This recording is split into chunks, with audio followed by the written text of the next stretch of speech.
Welcome back, everybody. Thank you for joining Grow Your Own Fun today. We've got a new video. I hope you enjoy it. We're installing the handlebars and doing some install of the grips and throttle cable, making some modification to the grips so that the end bar mirrors will fit.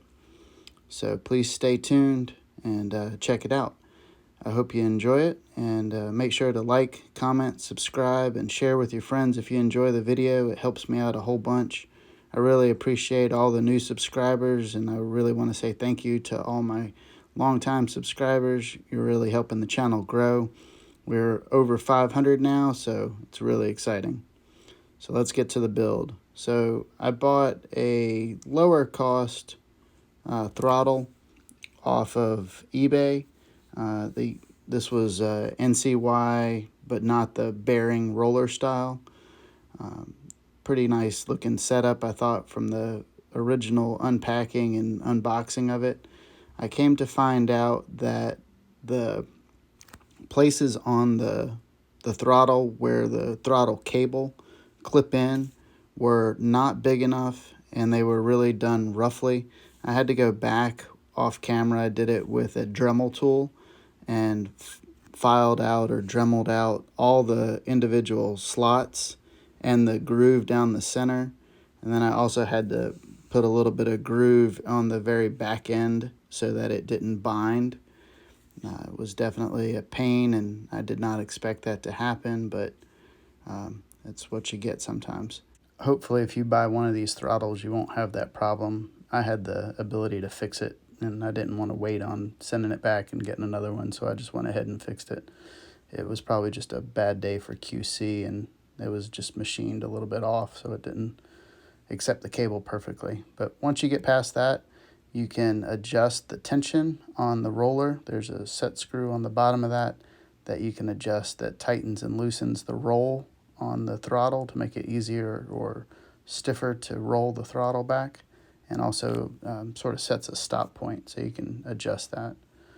Once you've got that, we're going to go ahead and take apart our grips. So these NCY grips have a plug on the end that you can remove, and once you get that plug removed, you will probably need to trim it out so that you can put your bar end mirrors in there, or if you have some other kind of device or accessory that goes on the end of your handlebars. I'm using a razor blade and trying to be safe and not cut myself during this process, so I'm just sort of taking my time.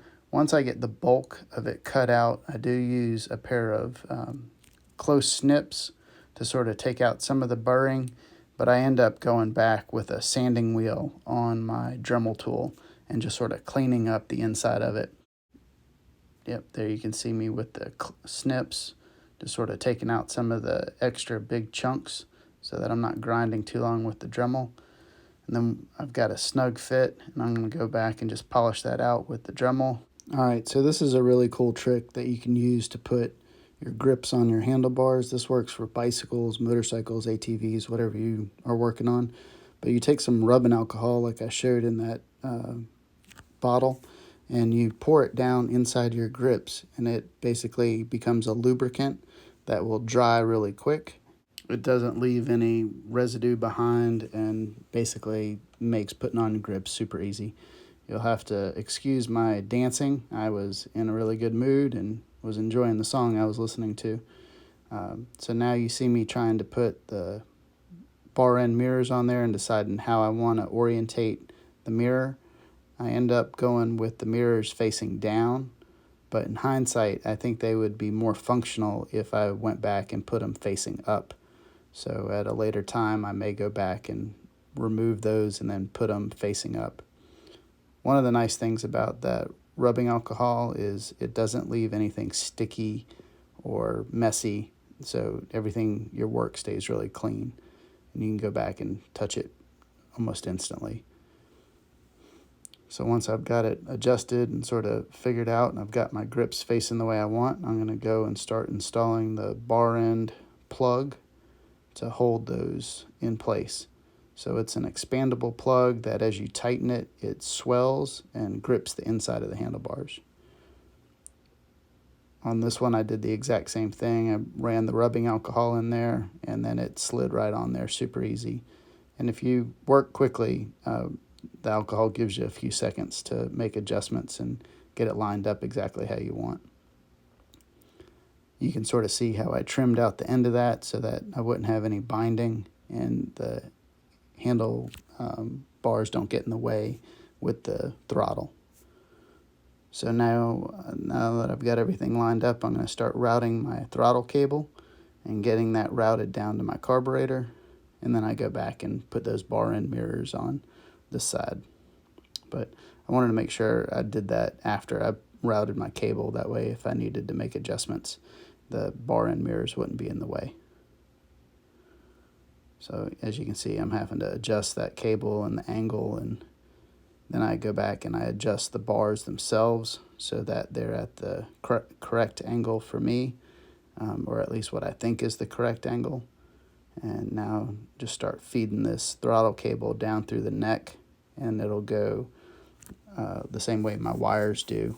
So this cable will basically run down behind the triple tree or through the triple tree, depending on how you want to look at it. And then it will go through the neck in the front, where we're going to put the plate and cover up all the wires and cables. And then it will route underneath the gas tank and then towards the back of the bike and up for the carburetor.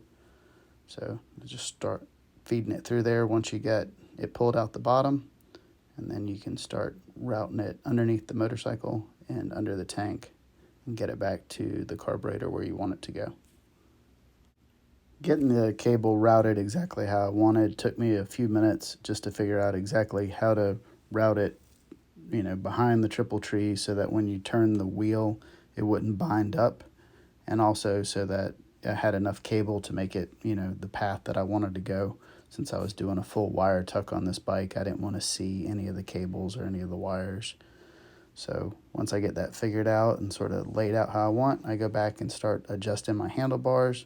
That's one of the nice features of these clip-on style bars. You can adjust the angle and make for the most, comfortable riding position for you.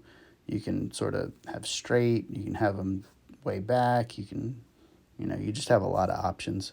So that's what you see me now, is going back with the Allen set and just tightening up those bolts and sort of positioning the handlebars that I think are going to be the way I want them. And then you can see just as a clip of the carburetor and the throttle working, it looks nice and smooth. It's opening and closing quickly.